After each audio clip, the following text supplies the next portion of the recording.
Welcome back to the Grinder, folks. James has decided to dress up for us today. Hey man, it's actually, so look, no joke. I had to move this meeting around because I've been trying to get a meeting with a rep that's doing some serious favors for me. And I've been so crazy. I thought the only reason I came in today was two reasons: to meet with that guy and to do this podcast. I actually took the day off. Okay. So I thought it was like just a phone call or something. I didn't look. Almost everybody does Zooms now, right? So I didn't really think much about it. No, he shows up in a full suit. And I was like, shit. So I just walked out there. I was like, hey, man, sorry, it's scheduled Thursday. I was like, that's what I got. So anyways, yeah, so that was my meeting just a little while ago. I love it. Blue jeans, tennis shoes, James, the king of half days. Please. So I've planned this out for a while. I'm taking a total selfish, Friday, I'm off tomorrow. And man, it's just a simple little day. It's like a little way to reward myself, give me something to look forward to. Okay. Well, call it whatever you want. It's a half day. James. Yes. Not just us today. It's not. Especially, true and dear to my heart. Yeah. Somebody who genuinely has been just a light in my life. And so today, Miss Shannon Watkins is here, the queen of the brokerage. Oh, gosh. It's getting so deep in here. Hold on. Yeah. But anyways, so Miss Shannon, give us a little bit of background on you, and then we will go into our usual. All right. Well, my name is Shannon Watkins, and I started a brokerage about 3 years ago, been a real estate brokerage, been in the industry for 23 years. And man, it's just been a lot of ups and downs and a lot of life lessons, business lessons. And I just basically try to share everything I've done wrong, because I feel like people learn from other people's mistakes through stories. So I think that's kind of how I built the business, just helping others to not be such a screw up.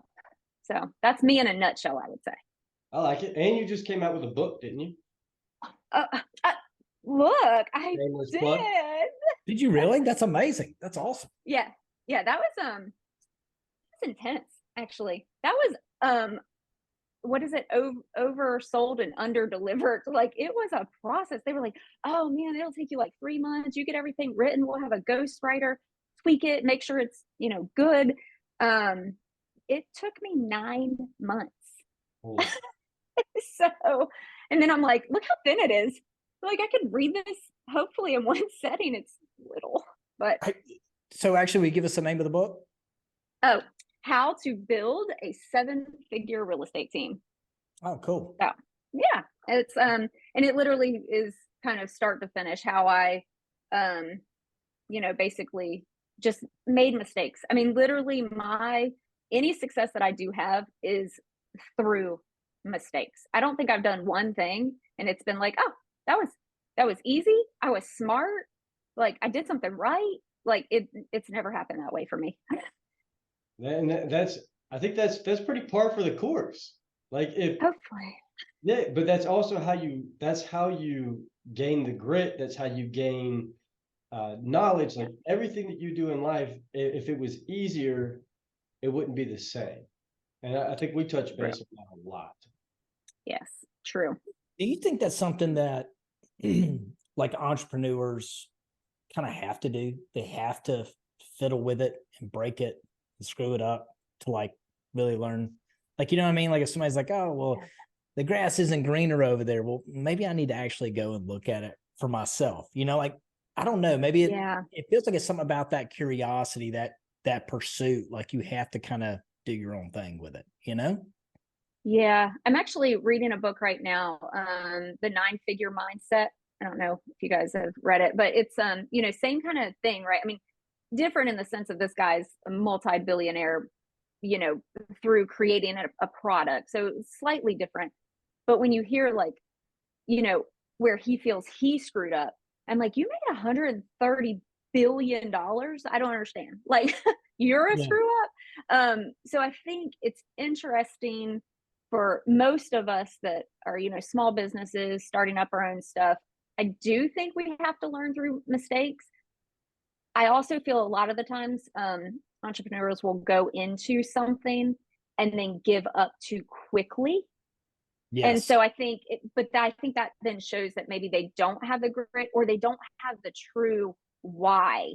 Like for me personally, and this might not be for everyone, but if you're only doing something for money, I find it that for me, that's not going to make me successful. It's just not. When you find that true why of why do you do anything? Why do you get up in the morning? Once you focus on that, it's so much easier to have the grit if you really care about it. Right. Yeah. One thing I tell my team, this is kind of funny. So they'll come in and I'll ask them their why. And I tell them up front, do not put your family. If you put your kids, your spouse, your family on that sheet and you are failing, I'm using that against you. Because what that tells me is your family must not be important enough for you to get up, go to the gym, get your butt in here, get to work, make the calls. I don't care if you heard no or F you 25 times. If your family is your why, it should be enough to drive you. Don't put your family there unless you're ready for me to call you out. Oh, man, that's good. Golly, I love I don't know if it's working, but yeah. Now I'm with you though on the money piece. So I've told that story quite a few times on this podcast over the past couple of years. Addison's heard it every time, but like I got in business to make money. That was my goal. And I actually got unhappy really quick. I was just like, man, I'm going to get this thing figured out. I'm going to make a lot of money. That's my focus. Like I got the equity and all this. Yep. And I became so unhappy. And then I realized once I actually started seeing people under me succeed, I mean, that really gave me a drive. And I realized there was so much more to it than that. I want to make more money. It's a scorecard, but that is not my only motivation. And I've realized that like, I don't cheat people. I don't sell drugs or do illegal activities. So to me, that's people that put money above everything else, right? Like I don't do that. So why sit there and say money is my number one motivator, Right. Yep. No, I completely agree. And I think we're always trying to better ourselves. Right now, bettering myself as a business person, but also as an individual, right? Like I want to be the best version of me whenever I can. So whatever that looks like in whatever environment. And I fail daily, right? Like every day, like I'm like, oh, okay, I'm not going to have a drink today. I'm not going to let these people stress me out and cause me to drink. And literally, I'm probably going to have a drink like in the next half hour. Yeah. But it's, so there's things like that. I feel when you surround yourself with really good people in whatever industry you're in, there should always then be avenues to continue to grow your businesses, your relationships, and then you as a person. Well, I will say, I think I've been fortunate with the team I've been able to build around me, but I don't think I put nearly as much stock in that as I should have. Not just the fact of having people who are good at what they do, of course, but also people that you truly enjoy working with. It's a game changer. That's more than half the misery when I have problems. I mean, we're in the business to deal with problems. If there was never a problem, never an issue, this company probably wouldn't exist. I mean, and the bigger it gets, the bigger the problems. What makes it better is the team that's around me driving solutions and helping me figure out how to make it better. Mm-hmm. It actually could take something that was bad and truly make it fun. I mean, you really have a victory together, If I have the wrong attitude on it, it's like they're dragging me down through the mud with them, and I hate it. Mm-hmm. Yeah, all my energy. There's a book. I think it's Energy Bus. Oh yeah, that's a good book. Right. Seth. I can't remember that guy's name. Yeah. It's sitting over there on my bookshelf. Grab it. Yeah, that's a great book. But that was one of those things that John Gordon. John Gordon. Yeah, not Seth. Yep, that's it. You're thinking about like Seth Godin? I think so. Yeah. I think it's where I was going.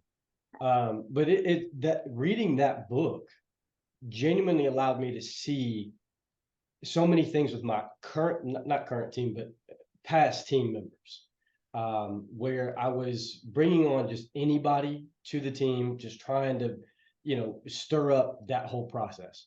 And James, I see you looking at me with the knife in my hand. I know, it just popped out of nowhere, man. But it genuinely allowed me to be able to see that and start making adjustments, because the attitudes that people bring into an office, a business, it can change everything from the customer service to the conversations that they're having to the amount of work that they are doing. Yes. It's a big difference. It's a big difference. And it goes down to even the smallest part, right? Like, I feel like everyone in our company, like from an agent to a part-time staff member to an intern, they're all equally important, and they have to hold those same standards. So where I think I fail with the energy bus is sometimes I'm the vampire, right? I'm the one who's like, I come in, everybody's pissing me off, like this. And then that energy quickly will go to other people. But if you have, when you have those really good core people around you, they can help kind of get you out of that, right? So even us as leaders, we're going to be the vampire every once in a while, right? Let's not set ourselves up for failure and think that we're the ones that always have to be the perfect person. But we have those people around us that can come up to you and say, Shannon, you're the vampire, or you're being negative. Like, go outside, take a walk, take a break. And then as leaders, we listen to them, right? And sometimes that's hard for me.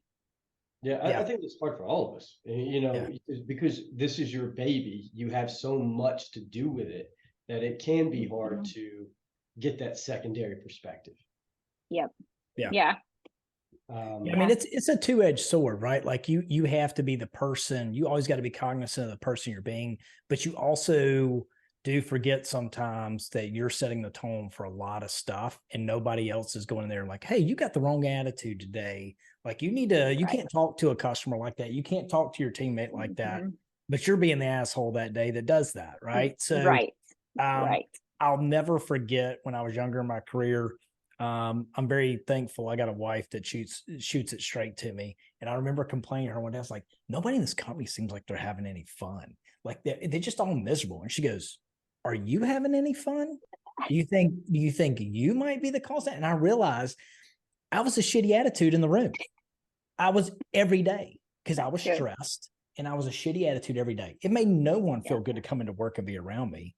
And I got an attitude adjustment, and it started helping tremendously, so everybody started having a better time when the boss came in having a good time, so I agree. Yeah. And are both of you, are you guys outside of this, are you in like a coaching or mentor relationship? I know you are, Addison. So that's sometimes a good place to kind of that person let you vent. And then, at least mine anyways, as soon as I'm done venting, he's like, okay, that was good. Now, what could you have done better? And I'm like, you know what? I don't want to think about what I could have done better right now. I just want you to listen and agree. And when they don't, that's when I grow the most. Right. But that's also the person I can completely dump on. Because sometimes I'll find that I'll dump a lot quickly. To especially even my like core staff group. I call them staff. They're friends, they're family. Sometimes not realizing like they probably don't need to be dumped on that much. It's not their burden to hold. And so having that outlet that's not inside your company, and even sometimes not even your spouse, right? So coaching, I think, is just super important. Having that mentor that just literally you can share anything with, and they hold you accountable. Yeah. I've gotten better on just trying to do techniques, like even the music I listen to going home. Like, who wants their spouse or their significant other or anyone who wants to be at home and you show up and you're sour, Yeah. And then on top of that, then spend the rest of the day just talking about your problems at the office, right? Yeah. I still suck at that horribly. Like, because I love my company, right? Most people do. You love your company, you want it to do well. It's this thing you're just constantly trying to figure out. And it's tough not to do that. Really tough. Yeah. So, so, I've warmed up, so I don't mind completely venting now. So Good, we got part, you. yeah. So part of, us in the real estate world is we are always looking for ways to grow our industry, right? And I'm sure this is for both of you as well. So for me, I like ancillary income and ancillary relationships. So what what I learned this morning is you have to be very careful as you're going into these joint ventures with who you are communicating with, no matter how long you've been partners in business or had a relationship, because no matter how, and I really, I know Addison and I very like-minded. I think a huge age difference, but very much like-minded. And I can only imagine, James, that you're the same. I trust that anyone that Addison hangs out with, very similar. So when I realized today, like, man, sometimes people aren't really like-minded, right? They might present that they are, but then they're not. And so you start trusting people, you get more comfortable with people.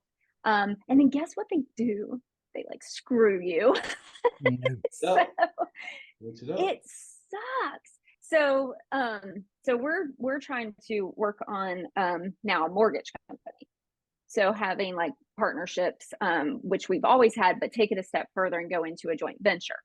So those are proving to be much more difficult than you would think, or at least what I thought, because I have other joint ventures and they've all been relatively easy, structured, simple, not the backstabbing type relationships.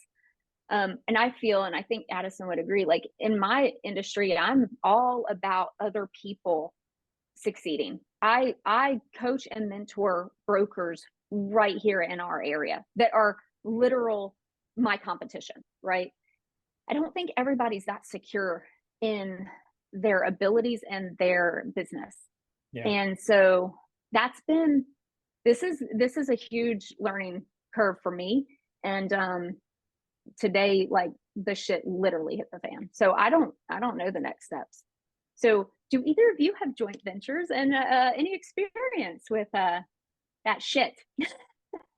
So if I can jump in there, Addison, looks like you're ready to go. Hit it. Go ahead, hit it.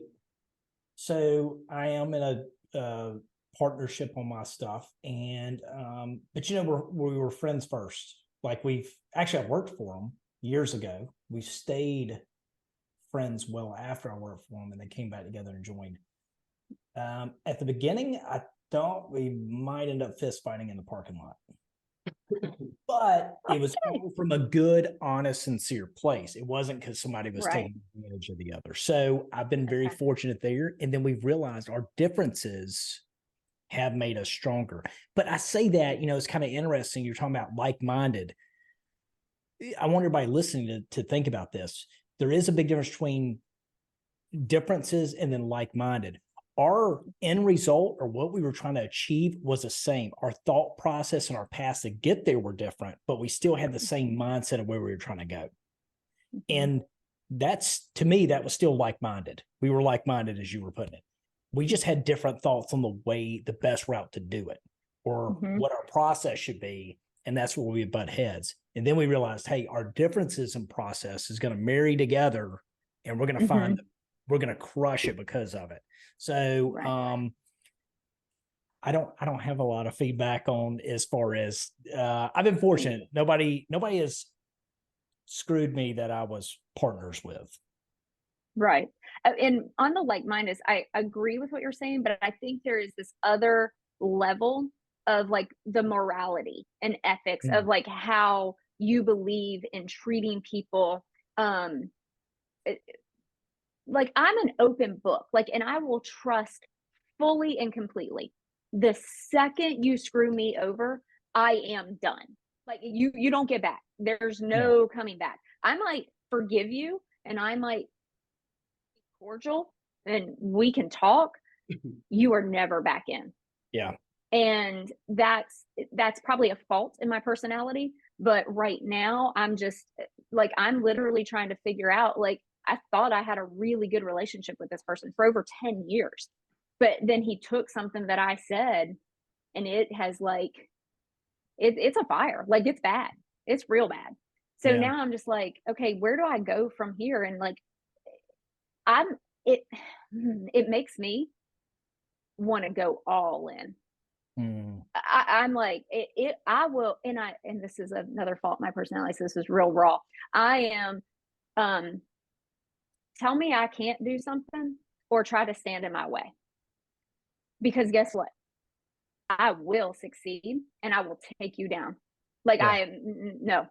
And that's where I'm at today. And again, this all just came to light a couple hours ago. So I'm real still pissed. Hey, you know what though? I love the fuel, right? Yeah. Like, and I'm with you back to the morality of stuff, where it's at. Like, are you good people? That makes a huge difference. I will say though, like I said, I've never had the issue with a partner. I've had some form of relationship in some way, trusted someone, of course, right? They took my money, whatever, did me wrong. I will say, in the grand scheme of things, if it was a cheaper number or early in the relationship, whatever it was, I always go, man, great. It only cost me $5,000 or $3,000 or whatever this case or this time to find out they're a shit bag. Great. Right. That was a cheap cost compared to where it could have been down the road. So I don't know, maybe I feed myself a line to feel better, but my thing is, I'm always like seeing the silver lining, even sometimes probably when I shouldn't. But I'm with you. I literally, if somebody's out, I just like, it's almost like I forget them, like they're a stranger, you know? So it's like, I don't want anything bad to happen to a stranger. They're just a stranger. They mean nothing to me. You know what I mean? Like, I don't either. Yeah. So what's your take on that, Addison? Well, we both know, you and I both know, that there has been a lot of change in my current life on certain things. And I think a lot of it does come from, there's a certain level of trust, loyalty that you give to people, right? I'm similar to Shannon. You're in, and you will be fully involved with everything that is going on. It'll be open, it'll be a full conversation, it'll be everything that you need, because I want to see you succeed as well as myself. And sometimes you do get burned on that. And the moment, like very similar to both of you, as soon as it's done, it's done. Like there is no alternative to that. And I think that comes from being able to understand yourself and being able to understand where your boundaries are and where you are willing to go and where you're not willing to go. So when people show their colors in these instances, it's exactly that. I mean, you are seeing the true inner piece of who they are. And then you have to make a judgment call where you want to be with that. And so, similar to where James was at, like, it's better for it to happen now than for another 10 years, Shannon, down the road, and you'd be highly, highly invested. And so I think a lot of things in life do happen. There's connections that are made. There are things that happen in life that are purposeful, right?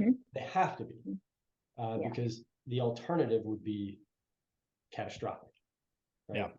And so I think you take it as it is and take it for what it is, take the person for who they are, and then you make a judgment call based off of that.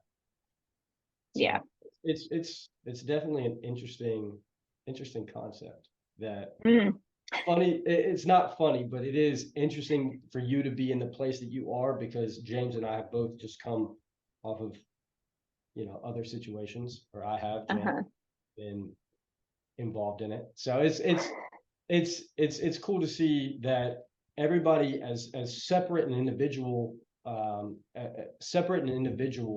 that we are, there's so many things that happen in life that are similar that we just don't connect the pieces to with other people.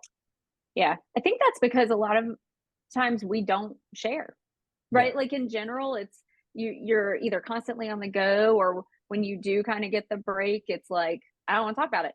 Let's do something different, or you're embarrassed, right? Like, for me, I don't get embarrassed easily, but there will be times that I can look back, or have been times I can look back and I'm like, man, I was stupid.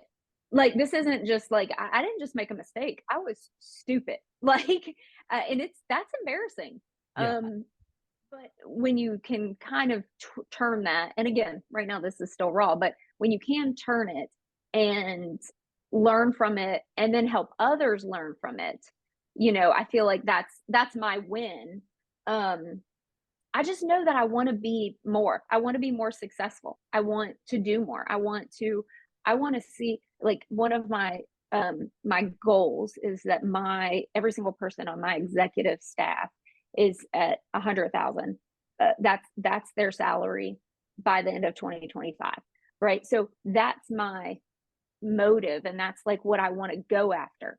So I feel like I start setting these ancillary businesses up and all this stuff so all of them can grow and all of them have like investment opportunities to hit those numbers. And so I feel like this person's literally come in and like took that, not just from me, but from the people I care about.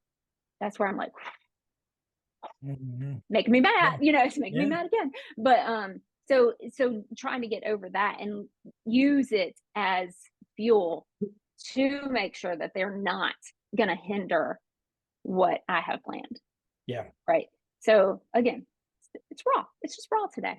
Yeah, no, that's deep. And I tell you, man, it's a whole nother level when it's like one thing if someone messes with you and they feel like they're messing with your folks and the promise then it's like making you look bad in the promises you make and the commitments you're trying to uphold. It's a whole nother level. And my staff doesn't know about that. So don't bleep that out. Don't let them, I'll tell them not to listen to this podcast. They don't need to know that. That much. Yeah. That's easy. But maybe they'll all get on board a little quicker. Yeah, that's probably there you go. Yeah. You have some very dedicated folks that be like, oh, that's right. Yeah. But there's so much to, business, personal life. There's so many things that we have got to start seeing as putting them together, right?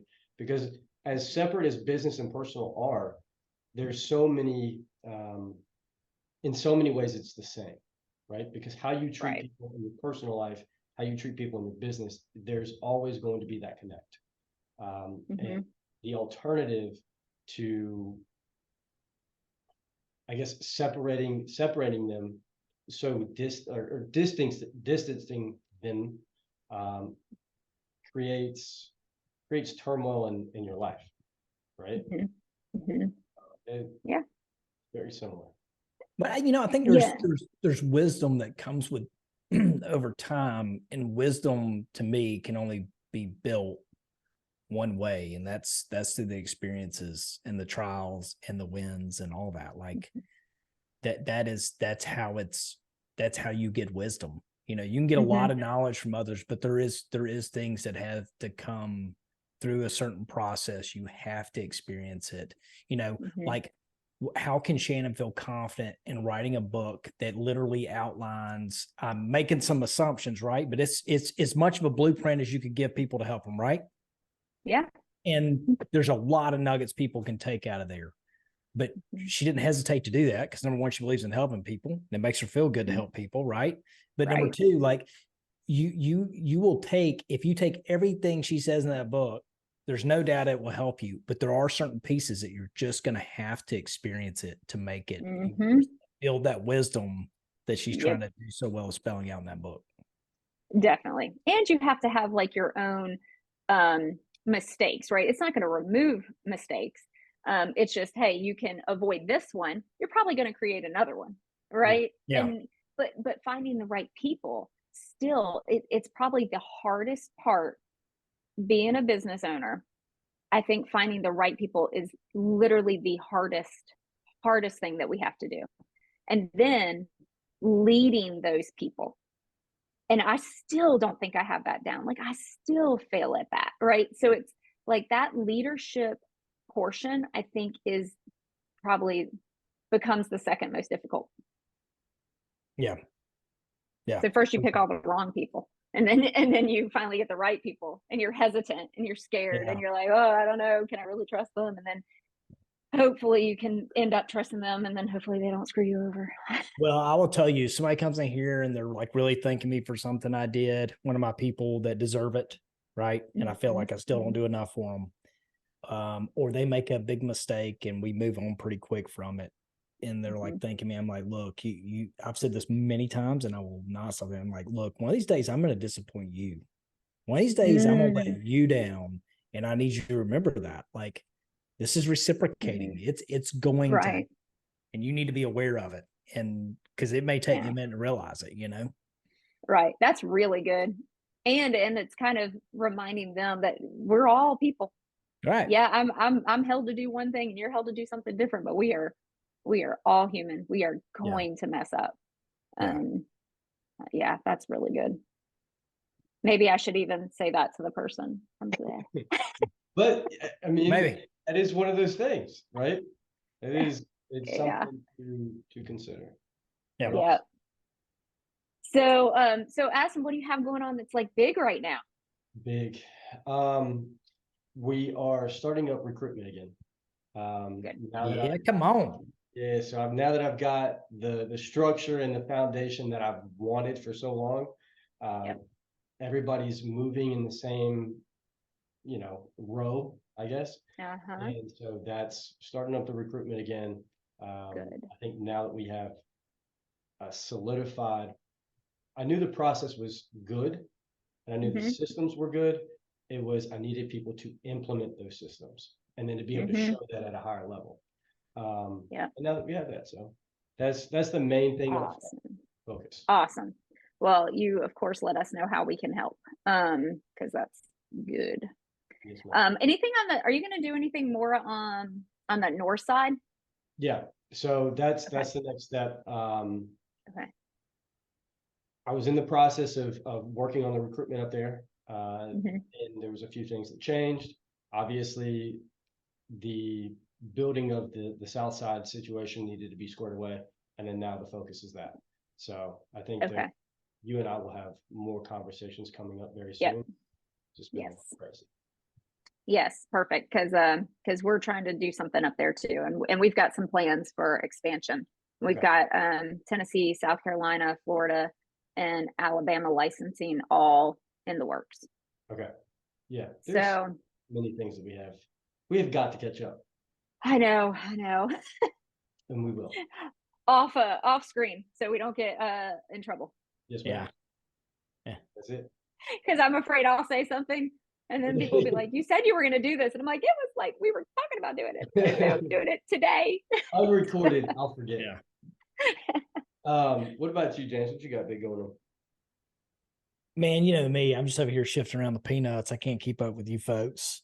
We just, trying to get some stuff together. We got, our main goal is, so one of the things I try to do in my business, so it's insurance, and I try to think of it as, this is kind of weird. I hope this makes sense, but one of the main things I constantly do is try to think of it as not insurance. Like, we're looking at a problem, or overall, my thing's always about flow. What's the client experience like? How do things flow through the systems? And then I try to take a step back. I'm like, what if we manufactured something? What if we manufactured hats, right? Like, would I have people doing work this way? Now, we don't make hats. It is different, but it makes me start thinking about the process of where there's a breakdown, right? Like my sales team, if I was making a product in manufacturing, would I have my sales team go out and find the raw product, then gather the raw product, then process the raw product, then put it on a conveyor belt, build it, and then go out and sell it, and warranty it? Probably not. That probably wouldn't be very efficient. So like, why do I have my sales team doing that on the insurance side? And always looking at how that can flow and move better. That's where I try to live daily. I got to write that down. That was really good. Well, thank you. So it is not a perfect process. We are always working on it, but man, and truthfully, last thing I'm doing is I'm really building out my middle management team is delegating. I got to learn to get the hell out of the way. Just get the hell out of the way on stuff I don't need to be doing. And it's funny. My wife's in the office over here right beside me right now, and her head was really bobbing up and down and shaking. Yes, like, get the hell out of the way. You're in the way constantly. So I'm the problem, but I can be the solution too. And I'm a lot of times now when problems come up, I'm like, is this a problem I should deal with? I already got my finger in the pie. Well, let me get it out of there and let me get the person who should be on it. So that's where I'm at right now. I love the fact if I ever get too confident, it's not hard for me to get humbled in this place really fast. The things we can do better, the ways that I can be a lot smarter. So yeah, that's good. Yesterday, I think was the very first time that literally there was a conversation going on and I walked into it and I could tell both staff people were stressed. And I was like, what's going on? Literally, Meredith, she's our compliance officer. She looked at me and she said, if you are needed, I will call you. Walk away. And I was like, and at first I was like, what? But then I was like, okay. Yeah. You're right. Because you know what? I pay you to do that. Yeah. And I need to trust you. And so, but I literally walked straight to my car and I was like, that felt some kind of way. Like that was weird. And but cool. Very, very thankful. But it was new and it was different. So yeah, I liked it. But there's so many reasons why we have people in place. And I think as the top, you start, because you've done everything on your own for so long and you've always been this specific person who is able to fix the things that are going on, sometimes it can be difficult to relinquish that. Yeah. And trying to remember, as much as I keep saying it's my baby, it was my blood and sweat and tears, and like it literally had to start with someone, and that ends up being me, right? So remembering that these people that have been with me for years. I mean, Carla's been with me since 2012, right? Like that's a long time. Meredith, 2013.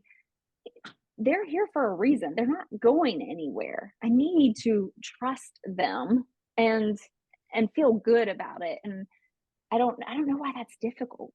Yeah. I don't know if it's protection. Like maybe there's a little bit there that I want to even protect them. Like if I make the mistake, it's me. If you make the mistake, I'm like, oh, then I feel worse.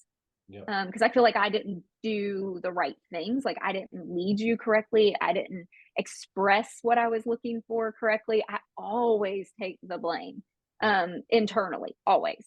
So yeah, so I don't know. It was a first. It was a first. So we'll see, maybe there will be more. Going just touching base on that. That was a good eval of just like yourself. That was really good, because to be able to break that down takes self-awareness. Yeah. That's a big piece. It's the first step, right? If I can admit it, then I got to fix it. Yeah. So Shannon, anything big popping on your end? Just growing, man. Just really wanting to expand the brokerage and wanting to, have these ancillary businesses in place so we all are bettered by them. So that's our big thing right now. I like it. So, well, let me know if there's anything that I can partner with, help with, assist with. Whatever. Definitely. Let's get a lunch or something on the calendar soon so we can get ready for 2024. Good plan. All right. Hey, thanks Shannon, for having me. Yeah. Wrapping up. So, this podcast is about what we call tier 1, wall 1. You're talking about building and growing a business, your baby, right? You got any just parting? You've brought a ton of wisdom, all these nuggets, but do you have just a parting word of wisdom you would say to someone who's talking about bringing on those first staff members or making that next milestone, making that jump that just scares the hell out of them? Yes. And actually this hit home this week. Everyone has heard hire slow, fire fast. I disagree completely. Hire fast and just fire just as fast, right? Like because people are great at interviewing, right? Like there are really amazing people that are great at interviewing. So know what you need, know what you suck at, hire what you suck at, hire fast, get it off your plate. You will know within about 3 to 4 weeks if you made a bad decision. What's the worst that happens, right? You're out a month's salary for someone. Fire them. That's it. That sounds harsh. Gosh, Yeah. can you make that sound softer? Yeah, I can edit a few things, but no, but genuinely, like, Yeah. that's such a good point. And I think we lose track of that as well, right? Yeah, I think, well, if you go the whole hire slow route, people that are already afraid to hire or nervous, you're going to just keep kicking that ball down the field and you're never going to do it. Right. Just get out of your own way, hire. It's okay to make a mistake. It's okay to hire the wrong person. It is not the end of the world. And don't get so attached to that person that all of a sudden you're like worrying about them and their family. Go into it. Hey, let's see how this works. Here's my expectations. Yeah. And then just end it if it doesn't work. Adjust as I, needed. I guarantee you, so I'm guilty of that. I guarantee you anybody listening to that thinks that's harsh. But if you drew that line in the sand and said, okay, hey, they got 30 days. In 30 days, I'm making a decision. And if it doesn't meet this, this, and this amount, I guarantee you their ass would have a better list of what they want out of somebody. They would express it better in the interview because you're holding your own feet to the fire. That's really good. Exactly. Yep, exactly. You said that so much better. No, I did not. No, you put it perfect. I overtalk stuff. That's why Addison has me on here. Makes things a little bit easier for me. Yeah. So Shannon, where can people find you? Instagram, Facebook, any social medias you want to plug? Addison, I don't know that stuff. I don't know.